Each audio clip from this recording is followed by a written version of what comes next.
Welcome to Luca and Miguel. Enjoy the video. You start by opening Bing and signing in so your progress saves. This matters because puzzles often track streaks and rewards.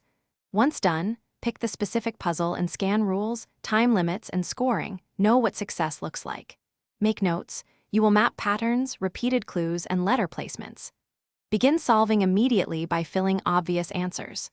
Short, confident entries reduce mistake penalties, so commit when you're reasonably sure and adjust later if needed.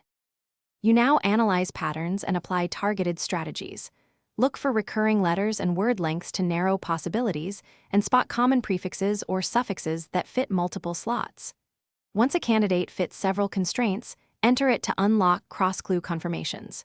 Use elimination aggressively, enter hypothesized answers, then mark contradictions to prune the search. If available, use Bing hints or image cues sparingly. They're worth saving for tight spots, and they often reveal the pivotal connection. You finish by reviewing every unresolved slot and backtracking systematically. Change one entry at a time so you isolate the error source. Make sure to confirm symmetrical answers. Often a single wrong word breaks multiple crossings. If you remain stuck, use a hint or restart. Keep what you learned to improve speed next attempt. Troubleshooting tip.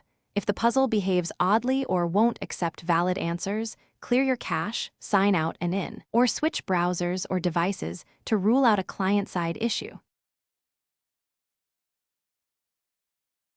Thanks for watching and please subscribe. It's the best investment you'll ever make.